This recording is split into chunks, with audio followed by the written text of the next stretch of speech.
Оштогу мал союучу жайлардын бири. Бул жерге күнүнө 10дон ашык мал жандыктары союлат. Келген жандыктарды атайын ветеринардык дарыгерлер текшерүүдөн өткөрүп турушат. Ал эми мал союучу жайдын көрүнүшү мына ушундай. Бирок кызматкерлердин айтымында санитардык абал күн сайын сакталат. Анан турусын айтсам, бизде эми аз немеде кичине союш болуп аткан моментте биз действительно уборкага үлгүрбөй калабыз.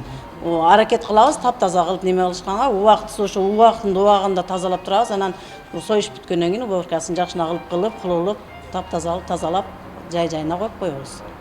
Бар жогубуз нормальный, аркагы бар жогун текшерип көрсөңөр боло берет. Бизде ондай замечание боло элек эле эрдерден. Айылдан чыккан замечание боло элек эле. Айылда жок, замечание берген жок эч ким. Дагы бир көйгөй алардын эл жашаган аймакта жайгашканы. Бир эле бул жайда эмес, шаардагы бардык эле мал союучу жерлердин абалы ушундай экенин ветеринардык кызматынан билдиришти. Кийин ушу 2000-жылдын тегерегинде уруксат берилип курулду. Өзүңүздөргө белгилүү болгондой, алуу боюнда пункттар ошол мезгилдеги талапка туура келчү да. Азыркы мезгилде биз өзүбүздүн сунушубузду мэрия тарабына берип атабыз.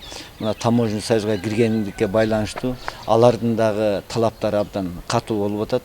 Күн ысыган убакта мал союучу жерлерден ар кандай жагымсыз жыттар чыгып, жергиликтүү тургундар бир топ эле нааразычылыгын айткан окуялар болуп турат. Мындай жайларга атайын эрежелер бар жана ал сакталышы керек. Санитардык абалга жооп берген, ошол жерде иштеген кызматкерлерге мал союуч жайда ошолорго душевой кийинип, ишке кийген кийимдери, спецодеждалар болуш керек. Эртең менен келип, кеч ошо талапка жооп берип, хлорлор менен тазаланып, обработка болуп туруш керек. Мал союучу жайлардагы бул көйгөйдү чечүүнүн бир жолу бар. Ал үчүн алардын баарын бир жерге чогултуу зарыл. Маселен, бул жер СССР убагында иштеп келген эт комбинаты болчу. Азыр оңдоп түзөөдөн өткөрүлүп, ЭЭПтин талаптарына жараша шарттар түзүлгөн. Бүт шарттары, канализация, су, водоснабжение бүт централизованы. Эч кандай мында оорулар сыртка чыгып кетпейт. Анан адамдын чечине турган жерлери балдарга душевой рабочийларга, душевой, столовый бүтү бар. Анан меймандар келгенде ушу наблюдательный видеокамераларды коюп койгонбуз бул цехка.